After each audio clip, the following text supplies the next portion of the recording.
데살로니가 전서 5장 18절 말씀입니다.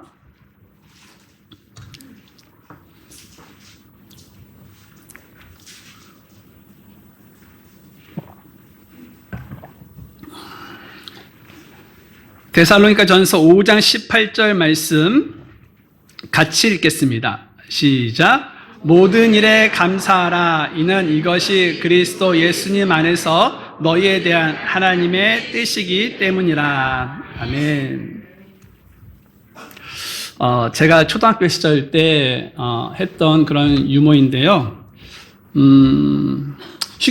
휴가철이 되면 꼭 한 번씩 꺼내는, 매년 써도 반응이 좋은 그런 국률 같은 그런 농담들이 좀 있었습니다. 몇 가지 좀 소개해 드리려고 하는데요.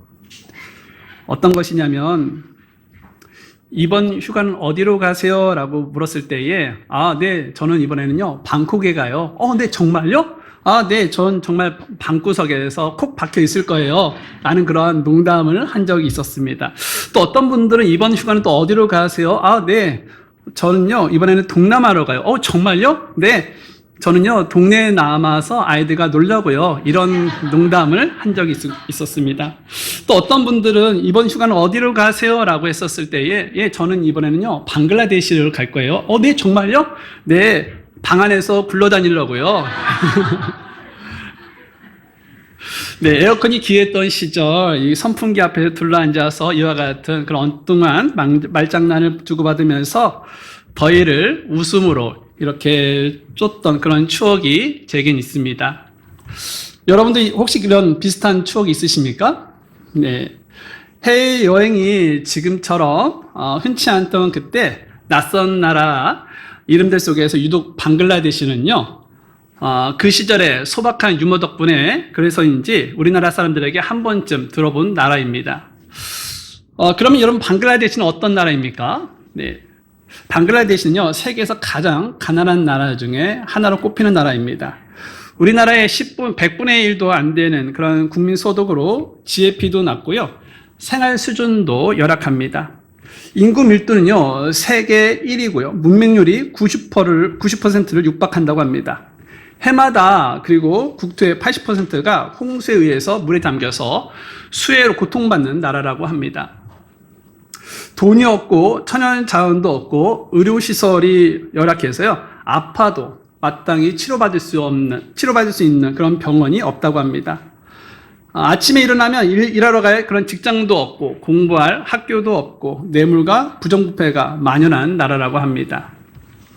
그런데 놀라운 사실이 있습니다. 그 여러 국제조사에서 의외로 이 방글라데시가 가장 행복한 나라 중 하나로 꼽힌다는 것입니다. 잘 사는 나라도 아니고 오히려 세계적으로 가난한 나라에 속하는 이 방글라데시가 가장 행복한 나라로 평가받는다는 사실은요, 우리에게 신선한 충격을 안겨주죠. 방글라데시 사람들은요, 많은 것을 갖지 못했지만 가난한 그런 환경 속에서도 그들의 마음은요, 풍성했다라는 것입니다. 그들이 가난한 그런 환경 속에서도 불평하지 않고 오히려 이런 주어진 그런 삶에 만족하면서 감사하면서 살아갔다는 증거가 되는 것이죠. 그러면 이 모습을 통해 우리는 무엇을 깨달을 수가 있는 것입니까? 진정한 감사와 만족은요, 소유의 그런 많고 적음에 달려있지 않고, 또한 환경이 좋고 나쁨의 문제가 아니라 오히려 어떤 마음으로 사느냐에 달려있다라는 것입니다. 실제로 아무리 많은 그런 물질과 좋은 형편을 가진 사람이라 하더라도 감사하지 못하고 늘 불만 속에 사는 경우가 있다라는 것이죠. 반대로 가진 것이 적고 환경이 열악해도 날마다 이 감사와 기쁨으로 살아가는 사람들도 있다라는 것입니다. 그렇다면 왜 이런 차이가 나는 것일까요? 무엇이 그 마음의 태도를 결정짓는 것일까요? 특히 그리스도인들에게 있어서 왜 이런, 어떤 사람은 열악한 그런 환경 속에서 감사하는 반면 또 어떤 사람은 불평과 원망을 하는 것일까요? 그 핵심은 무엇이냐? 바로 믿음의 문제다라는 것입니다.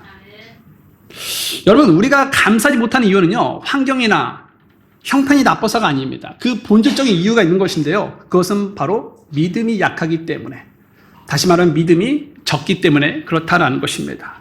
그래서 여러분 골로새서 2장 7절에는 말씀은요, 이렇게 우리들에게 말씀해 주고 있는데요. 한번 우리 골로새서 2장 7절 말씀 한번 볼까요?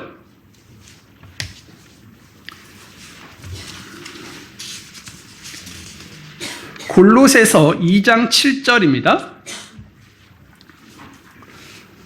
골로새서 2장 7절 말씀 다 같이 읽어보겠습니다. 골로새서 2장 7절 말씀입니다. 읽겠습니다. 시작. 그분 안에서 뿌리를 내리고 세워지며 너희가 가르침을 받은 대로 그 믿음 안에서 견고하게 되고 그 안에서 감사드림이 넘치게 하라. 우리가 믿음 안에 견고하게 되면 우리는요, 상황과 그런 것이 상관없이 어떻게 될까요? 네, 감사드림이 넘치게 된다라는 것입니다. 넘치게. 어떤 사람은요, 형편과 환경이 좋아야만 감사하면서 살 거라고 생각합니다. 하지만 여러분, 이 성경은요, 믿음이 견고한 사람이, 즉 믿음이 좋은 사람이 감사하면서 산다라고 말씀하고 있다라는 것입니다. 그래서 여러분, 하박국 대언자는요, 이 하박국 3장 17절에서 18절에서 보니까 비록 무화과 나무가 꽃이 피지 아니하고 포도나무들의 열매가 없으며 올리브나무의 수구의 열매가 없고 밭들이 먹을 것을 내지 아니하며 양떼가 우리에서 끊어지고 외양간들의 솥대가 없을지라도 여전히 나는 주를 기뻐하며 나는 내 구원의 하나님을 기뻐하리로다라고 고백을 하고 있다라는 것입니다. 하박국은요, 아무것도 없는 그런 절망적인 상황 속에 있었다는 것이죠. 그럼에도 불구하고 그는요, 여전히 주를 기뻐했다라고 고백을 하고 있다라는 것입니다. 그러면 아무것도 없는 그런 현실 속에서 도대체 이 하박국 대언자는 어떻게 기뻐하며 감사할 수 있었냐라는 것입니다. 그 이유는요, 단 하나. 하나님께서 다시 회복시켜 주실 것이라는 그런 믿음이 있었고, 또한 은혜를 베풀어 주실 것이라는 그런 확고한 믿음이 있었기 때문에 그렇다는 것이죠. 눈에 보이는 것이 아무것도 없어도 믿음의 눈으로 하나님의 신실하심을 바라보았기 때문에 그는요, 아주 절망적인 상황 속에서도 주님을 찬양하며 기뻐할 수가 있었다라는 것입니다. 그래서 여러분, 우리는요, 믿음만 있다면요, 거친 들도 초막도 무엇이 될까요? 천국이 된다라는 믿음이 있다라는 것입니다. 그렇다면 여러분, 이러한 믿음을 가진 사람은 누구에게 감사하며 살게 될까요? 맞습니다. 감사의 대상이 누구가 되냐면 바로 성경 분명하게 우리에게 말씀하고 있는데요, 감사의 대상은 언제나 항상 하나님이시다라고 말씀하고 있다라는 것입니다. 그래서 여러분, 믿음의 선배들은 어떤 상황에서도요, 이 감사의 마음을 누구를 향하고 있었을까요? 바로 하나님께로 향하게 있었다라는 것입니다. 믿음의 선배인 그 다윗을 여러분 생각해 보십시오. 다윗의 삶을 보면요, 그는 왕이 되기 전에도 고난 중에도 승리 후에도 모든 상황 속에서 이 누구에게 감사를 했냐면 바로 하나님께 감사했다라는 것입니다. 그리고 더 놀라운 것은요, 그는요, 자신만 하나님께 감사한 것이 아니라 다른 이들에게도 하나님께 감사해야 돼라고 권면하고 있다라는 것입니다. 시편 30편 4절 말씀을 보게 되니까 오 너희 주의 성도들아 주께 노래하며 그분의 거룩하심을 기억하고 감사를 드릴지어다라고 말씀하고 있습니다. 다윗은요, 자신뿐만 아니라 주의 백성들에게도 하나님께 찬양하며 감사할 것을 권면하고 있다라는 것입니다. 또 믿음의 선배인 바울을 한번 또 우리가 생각해 볼까요? 바울 역시 여러분, 이 고난과 핍박 속에서도 이 감사의 방향을 분명히 하고 있는데요, 그는요, 골로새서 1장 3절에서 이렇게 고백하고 있다라는 것입니다.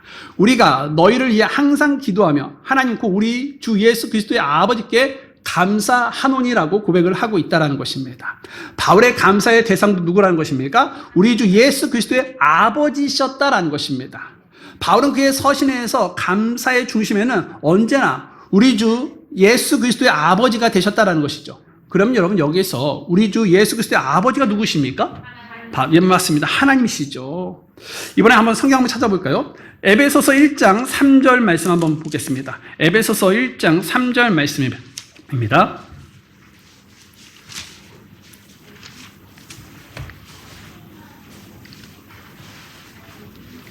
에베소서 1장 3절 말씀 보니까 이렇게 기록이 되어 있습니다. 다 같이 에베소서 1장 3절 말씀 읽겠습니다. 시작. 하나님 곧 우리 주 예수 그리스도의 아버지를 찬송하리로다. 그분께서 그리스도 안에서 하늘의 처소들에 있는 모든 영적인 복으로 우리에게 복을 주셨으니. 여러분 이 구절에서 보니까 우리 주 예수 그리스도의 아버지가 바로 누구라고 말씀해주고 있습니까? 하나님이심을 말씀해주고 있다는 것입니다. 그리고 이 바울의 감사의 대상도 누구였냐? 바로 하나님이셨음을 우리는 알 수가 있다는 것입니다. 그리고 이번에는요, 누구를 좀 생각해 보냐면 이번에는요, 예수님을 한번 생각해 보겠습니다. 예수님의 감사의 대상은 누구였을까요? 맞습니다. 요한복음 11장 41절 말씀 한번 보겠습니다. 요한복음 11장입니다.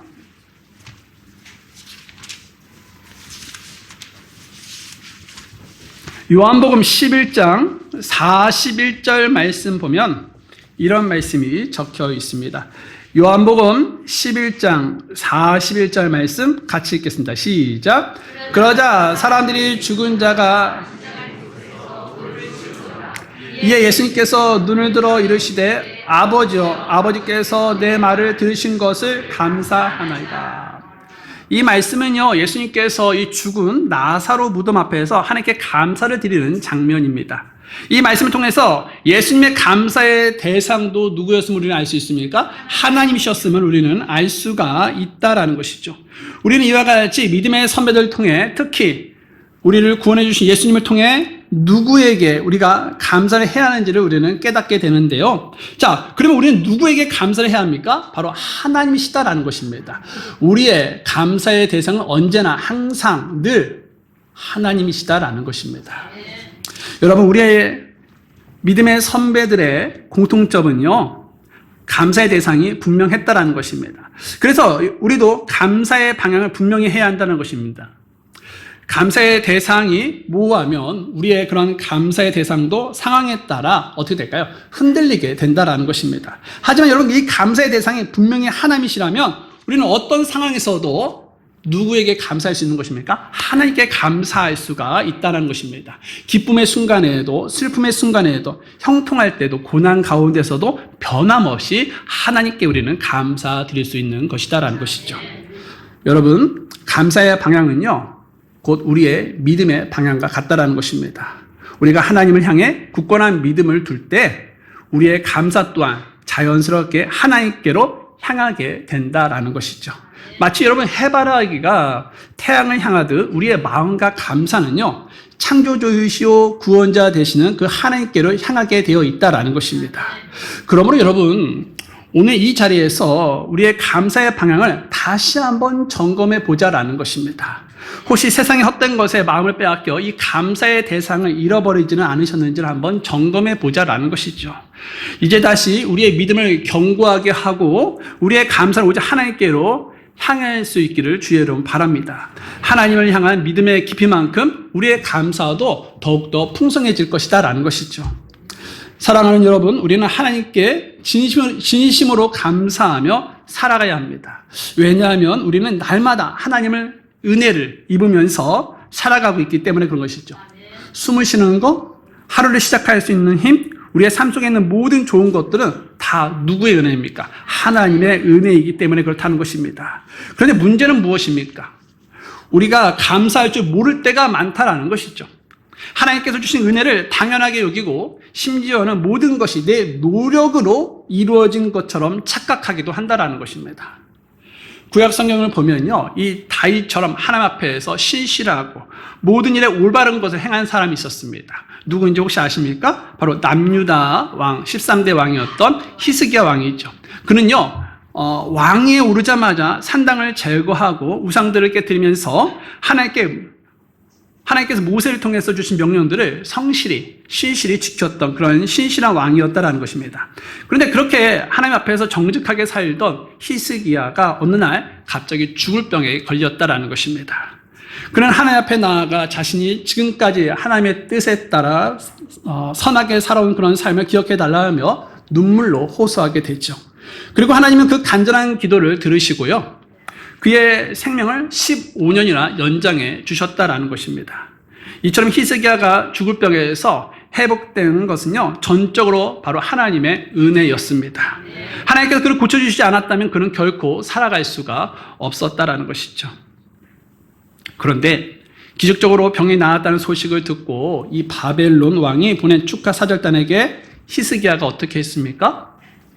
히스기야는요, 그들 앞에서 하나님의 은혜를 숨기고 말았다라는 것입니다. 히스기야는 하나님의 은혜로 회복되었다는 사실은 뒷전으로 믿어둔 채 자신의 귀한 물건들을 낱낱이 자랑하면서 자신의 능력만을 과시했다라는 것이죠. 그럼 왜 그는 자신을 고쳐주신 그 하나님에 대한 자랑을 전혀 하지 않고 자신의 것만 자랑했을까요? 아마도 여러분 히스기야는요, 자신의 그런 간절한 기도, 즉 자신의 노력 덕분에 병이 나았다고 생각했던 것 같습니다. 그래서 회복된 것을 당연한 결과로 여기고 결국 하나님의 은혜를 깨닫지 못했던 것 같다라는 것이죠. 하지만 여러분, 이 땅에서 우리가 누리고 있는 그 어떤 것도 당연한 것은 없다라는 것입니다. 우리가 보고 듣고 숨쉬고 먹고 마시며 걸어다니는 이 모든 일상조차 당연한 것은 없다라는 것이죠.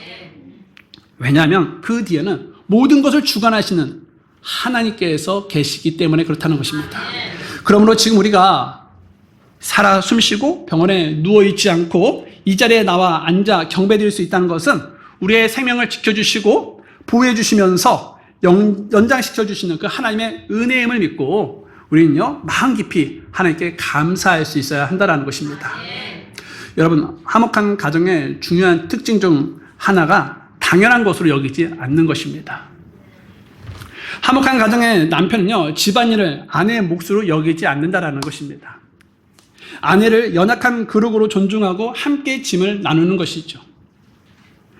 아내 역시 바깥일로 힘든 일을 하고 돌아온 그 남편이 집안일을 도와줄 때 진심으로 고마움을 표해야 한다는 것입니다. 이러한 감사와 배려가 오갈 때 부부 사이의 다툼은요, 줄어들고 더욱더 화목하고 행복한 가정을 이룰 수가 있다는 것이죠. 하지만 만일 이 서로의 노력을 당연하게 여기고 감사할 줄 모른다면 어떻게 될까요?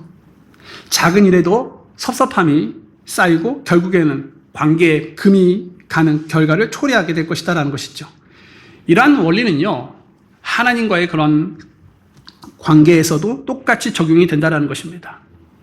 하나님께서는요, 늘 우리를 위해서 일하시고 끊임없이 은혜를 베풀어 주시는데 우리가 그 은혜와 사랑을 깨닫지 못하고 당연하게 여긴다면, 다시 말하면 감사할 줄 모른다면 하나님의 마음은 어떨까요? 결코 기쁘시지 않을 것이다라는 것이죠.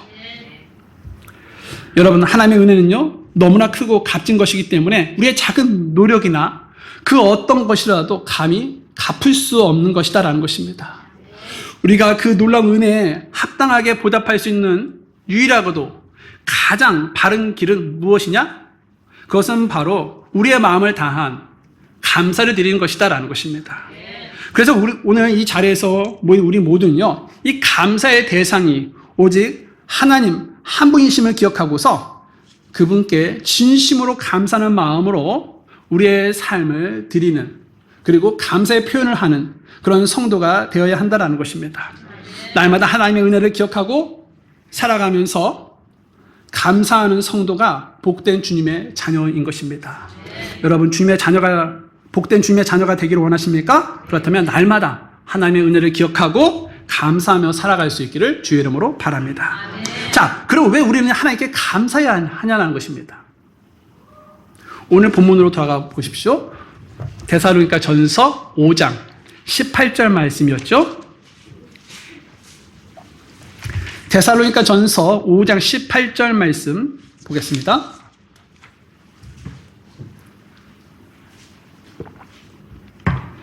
데살로니가 전서 5장 18절 말씀 다 같이 읽어보겠습니다. 시작. 모든 일에 감사하라. 이는 이것이 그리스도 예수님 안에서 너희에 대한 하나님의 뜻이기 때문이라. 우리가 하나님께 감사하는 이유는요, 감사가 바로 그리스도 예수님 안에서 우리에 대한 하나님의 뜻이기 때문에 그렇다라는 것입니다. 여기서 뜻이라는 말이 나오죠. 여기서 뜻이란 무엇일까요? 일반적으로 이 뜻이라는 것은요, 바란다, 소원한다, 원한다 라는 그런 의미가 있습니다. 하나님은 우리가 모든 일에서 감사하며 살기를 원하고 계셨다라는 것이죠. 그래서 하나님은요, 우리에게 감사하라고 명령하신 것이다라는 것입니다. 그러므로 여러분, 감사하는 것은 우리의 선택사항이 아니라 반드시 따라야 할 그런 필수적인 삶의 자세이다라는 것입니다. 여러분, 어린이를 보면 되게 좋아하는 음식만 골라 먹고 싫어하는 음식은 외면하죠. 이것은 우리가 보기에 올바른 모습이 아니라고 생각이 들 겁니다. 골고루 먹어야 올바른 거 아니겠습니까? 그렇듯이 여러분, 우리가 좋은 일이 있을 때만 감사하고 어려운 일이 닥치면 불평하고 원망하는 것은 그리스도인의 올바른 모습이 아니다라는 것입니다. 기쁜 일이나 슬픈 일이나 어떤 상황에 놓여 있다 하더라도 감사하는 것이 그리스도인의 올바른 태도고 마땅한 자세이다라는 것입니다. 여러분, 명령은 순종하라고 주시는 것입니다. 명령에는 따로 설명이 필요하지 않습니다. 이해가 되지 않아도 그저 따라야 한다라는 것입니다. 예를 들어 그리스도인들이요, 이 도둑질하지 않는 이유가 무엇이라고 생각하십니까? 물론 그 일이 나쁜 일이기 때문에 우리가 도둑질을 하지 않는 이유도 있겠지만, 무엇보다 하나님께서 도둑질하지 말라라고 명령하셨기 때문에 그렇다는 것입니다. 또한 우리가 이 부모를 공경하는 이유가 무엇입니까? 부모가 완벽하거나 존경받을 만한 분들이어서가 아니라 하나님께서 내 부모를 공경하라고 명령하셨기 때문에 그런 것입니다. 그런데 어떤 분들은 이렇게 생각할 수 있습니다. 부모가 공경받을 만한 삶을 살아야 공경하는 거 아닙니까? 라고 이렇게 질문하면서 생각하는 사람이 있다는 것입니다. 실제로 여러분, 우리가 삶을 살다 보고 뉴스를 보면 공경받기 어려운 그런 행동을 하는 부모도 좀 있죠. 하지만 그럼에도 불구하고 우리가 부모를 공경해야 하는 이유는요, 바로 하나님께서 그렇게 공경하라고 명령하셨기 때문에 그렇다는 것입니다. 이와 마찬가지로 하나님께서는요, 우리에게 감사하라고 명령하셨다라는 것입니다. 그렇기 때문에 우리는요, 기쁘든 슬프든 좋든 나쁘든 날마다 어떻게 살아야 합니까? 감사하며 살아야 한다는 것입니다. 명령은 아무나 내릴 수 있는 것이 아닙니다. 명령은요, 책임지는 사람만이 내리는 것이죠. 어떤 명령이 내려졌다면 그 명령을 내린 사람은요, 그 명령과 그 명령에 순종하는 사람들에 대해 책임을 져야 한다는 것입니다. 책임을 진다는 것은 그 명령에는 분명한 근거와 이유가 있다는 뜻이기도 하죠. 그렇다면요, 하나님께서 우리에게 감사하라고 명령하신 이유는 무엇입니까? 그것은요, 바로 주님께서 이미 우리에게 감사할 수밖에 없는 조건들을 넘치도록 주셨기 때문에 그렇다라는 것입니다. 무슨 말입니까? 주님은 우리가 감사할 것을 주시지도 않으시면서 독재자처럼 무조건 감사라고 명령하시는 분이 아니시다라는 것입니다. 오히려 주님은 우리에게 셀 수 없을 만큼 많은 감사의 조건들을 먼저 주시고 그 후에 감사라고 말씀하신다라는 것입니다. 여러분, 혹시 여기 계신 분들 중에 하나님께서 받은 복과 은혜를 정확히 셀 수 있는 분이 계십니까? 아마도 없을 것입니다. 왜냐하면 그 복과 은혜가 너무나도 많아서 도저히 헤아릴 수 없기 때문에 그렇다는 것이죠. 특히 그 중에서도 우리가 평생토록 감사해도 부족할 만큼 큰 감사의 이유가 무엇입니까? 바로 우리에게 구원의 선물을 주셨다라는 것입니다. 사실 우리는요, 본래 어떤 존재였습니까? 로마서 6장 20절 말씀을 보게 되니까, 이는 너희가 제 종이었을 때에는 의로부터 자유로워졌기 때문이라고 말씀하고 있다라는 것입니다. 여러분, 우리는 본래 제 종이었습니다. 하나님을 대적하는 편에 서서 하나님을 반역하던 존재였다라는 것입니다. 그 결과 우리는요, 영원한 형벌을 받을 수밖에 없는 자들이었다라는 것이죠. 그런데 하나님께서 그런 우리를 사랑하셔서 우리를 대신하여 예수님의 십자가에 못 박게 하시고 또 죽게 하시고 무덤에 묻히셨다가 3일 만에 부활하게 하심으로 우리 모든 죄를 사하시고 우리를 하나님의 자녀로 삼아 주셨다라는 것입니다. 그래서 우리가 이 놀라운 사실을 믿어서 죄와 사망으로부터 구원받은 거 아니겠습니까? 하지만 안타깝게도요, 이 많은 사람들이요, 구원을 자신의 노력으로 얻었다라고 착각한다라는 것입니다. 그러면 과연 우리가 구원받은 것이 무엇 때문입니까? 오랫동안 교회에 출석했기 때문일까요? 가난한 이웃을 도운 선행 때문일까요? 교회에서 헌신적으로 봉사했기 때문일까요? 아니라는 것이죠. 만약 이런 이유로 구원받을 수 있다고 생각하신다면 우리가 성경 하나 찾아봤으면 좋겠는데요.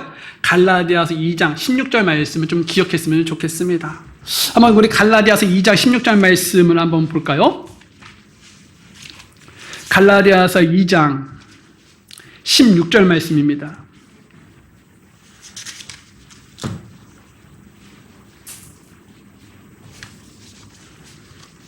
갈라디아서 2장 16절 말씀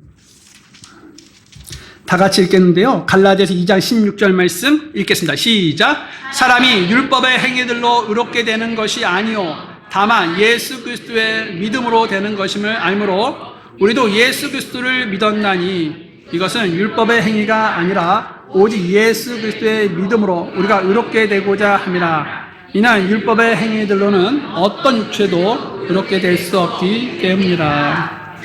여러분, 이 말씀은 분명히 우리에게 말씀하고 있습니다. 우리의 어떤 율법의 행위로도 또 어떤 선한 노력으로도 또 어떤 굉장한 헌신이 있다 하더라도 구원받을 수가 없다라고 말하고 있습니다. 우리는 오직 하나님께서 일방적으로 주신 그런 구원의 선물인 예수 그리스도를 믿었기 때문에 구원받은 것이다라는 것입니다. 그래서 우리는요, 구원받았다는 그 사실 하나만으로도 평생 무엇을 하며 살 수 있는 것입니까? 감사하며 살 수 있는 것이다라는 것입니다. 구원받은 것은 단지 이 땅에서 몇십 년 생명이 연장된 정도가 아니라는 것이죠. 구원이란 죽어도 죽지 않는 영원한 생명, 곧 영존하는 생명을 얻는 것이다라는 것입니다. 여러분, 우리가 구원에 대해 자주 이야기하다 보니까 그 감격이 좀 무뎌질 수가 있습니다. 하지만 죄인이었던 우리에게 가장 절실하고 근본적인 문제는 바로 무엇이었습니까? 죄의 신분을 벗어나는 것이었죠.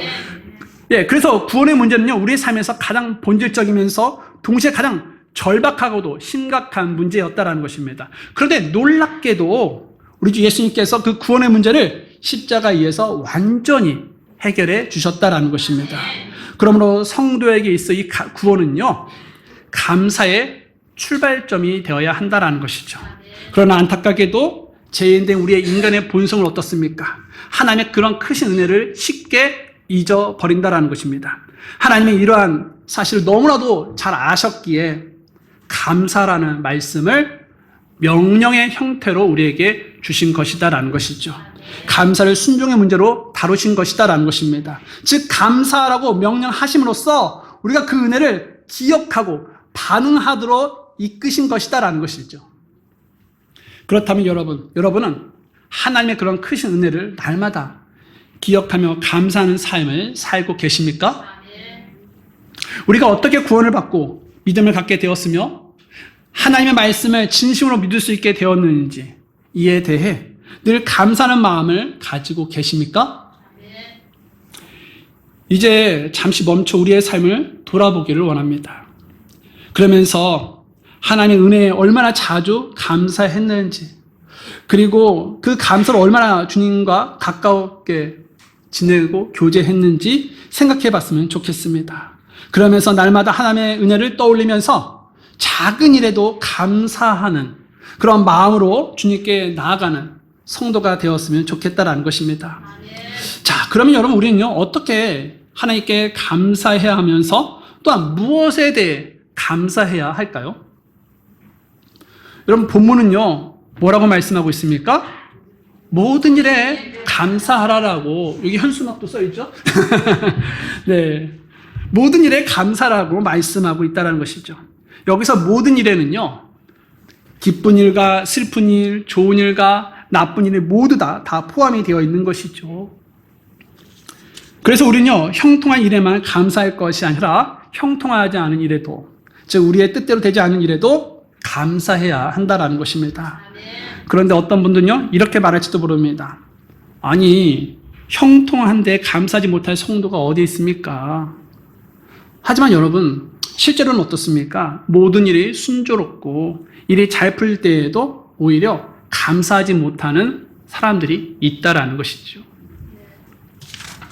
출애굽기 16장 말씀을 보게 되니까 광야를 지나던 이스라엘 백성들이 먹을 것이 떨어지자 모세를 원망하기 시작했습니다. 그러자 하나님께서는요, 그들에게 만나를 주셨습니다. 그리고 그들은요, 가나안 땅에 들어가기까지 무려 40년 동안 그 만나를 먹게 되죠. 이제는 그들에게는요, 먹고 사는 걱정이 사라졌습니다. 그런데도 그들은요, 감사하지 못했다라는 것이죠. 그들은 먹고 사는 문제가 해결되자 어떻게 했습니까? 어떤 불평을 쏟아냈는지 우리가 민수기 11장 말씀을 통해서 한번 확인해 보겠습니다. 민수기 11장입니다.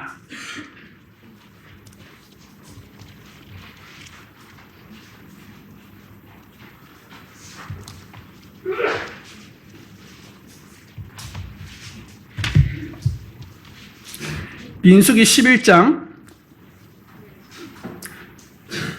4절에서부터 6절까지 말씀입니다.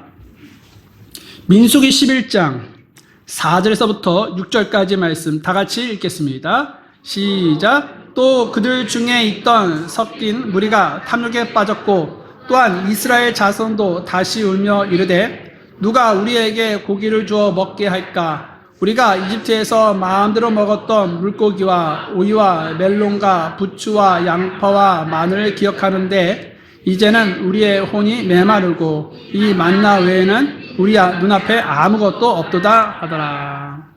이스라엘 백성은요, 하나님께서 매일 공급하신 그런 만나를 먹으며 기본적인 그런 생존 문제가 해결되자 고기와 이집트에서 먹던 그런 다양한 음식을 그리워하면서 불평했다라는 것입니다.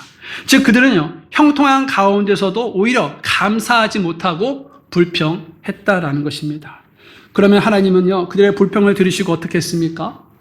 하나님은 그들에게 메추라기를 주셨지만 감사하지 않던 그 이스라엘 백성들에게 진노하시고 큰 재앙으로 그들을 치셨다라는 것입니다. 33절 말씀 볼까요? 민수기 11장 33절 말씀 읽겠습니다. 시작. 고기가 아직 그들의 이빨 사이에 있어 식기도 전에 주의 진노가 백성을 향해 타올라 주께서 매우 큰 재앙으로 백성을 치셨더라. 여러분, 감사해야 할 이유가 있음에도 불구하고 이와 같이 불평과 불망을 쏟아내면 재앙으로 이어질 수가 있다라는 것이죠. 하나님께서 더 좋은 것을 주시고 채워주셔도 부족함만 찾아 불평하는 것은 이스라엘 백성처럼 하나님의 진노를 불러올 수가 있다라는 것입니다. 그러면 혹시 하나님께서 우리의 삶에 전보다 더 좋은 것들을 주셨고 더 많이 채워주셨는데도 불구하고 오히려 우리는 여전히 만족하지 못하고 더 나은 것만을 바라보며 불평하고 있지는 않는지 점검해 봐야 한다는 것입니다. 여러분, 이것을 꼭 기억하십시오. 감사의 제목을 잊고 불평할 때 하나님의 진노가 우리를 향해 타오를 수도 있다는 사실을 기억해야 한다는 것입니다. 그러므로 지금 여러분이 누리고 있는 이 현재의 삶 속에서 하나님께서 주신 것들에 대해서 감사해야 한다는 것이죠. 모든 일에 감사라는 말씀은요, 형통할 때만이 아니라 고통 중에서도 감사하라는 의미가 있는 것입니다. 그래서 우리는요, 일이 잘 풀릴 때, 원하는 결과가 나왔을 때, 내가 바라는 것이 이루어졌을 때만 감사하기 쉽지만 모든 일에 우리는 감사해야 한다는 것입니다. 감사는요, 감정적인 반응이 아니라 감사는요, 상황이 좋아서 하는 것이 아니라 하나님의 주권을 인정하는 그런 믿음의 표현이라고 할 수가 있는 것입니다. 우리의 눈에는 이해가 되지 않는 어려움이 있을지라도 하나님의 계획 안에서는요, 반드시 그 뜻이 있고 이유가 있음을 믿고서 항상 우리는요, 모든 상황 속에서 하나님께 감사해야 한다는 것입니다. 그래서 여러분, 감사는요, 믿음의 선택이고 영적인 훈련이다라는 것입니다.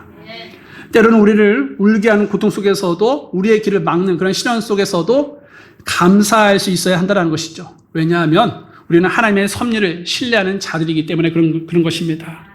사랑하는 성도 여러분, 우리의 감사 기준이 상황이나 감정이 아니라 하나님 자신이 되어야 한다는 것입니다.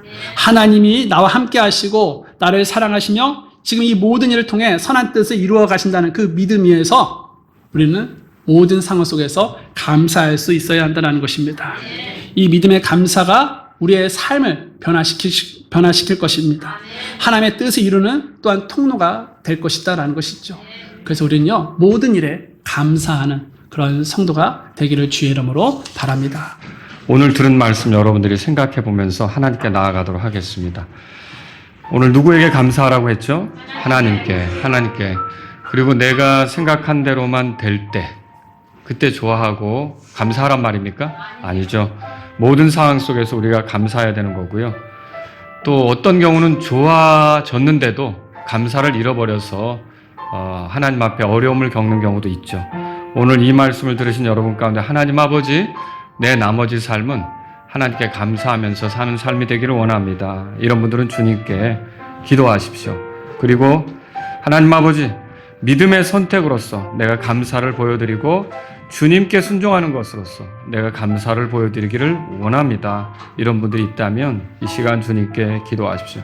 그리고 내가 구원받은 것은 얼마나 감사한 일입니까? 그 감사, 그것을 잊어서는 안 되겠죠. 하나님 앞에 내가 주님의 주권을 인정하는 표현으로 늘 감사하며 살기를 원합니다. 이런 분이 있다면 이 시간 기도하시기 바랍니다.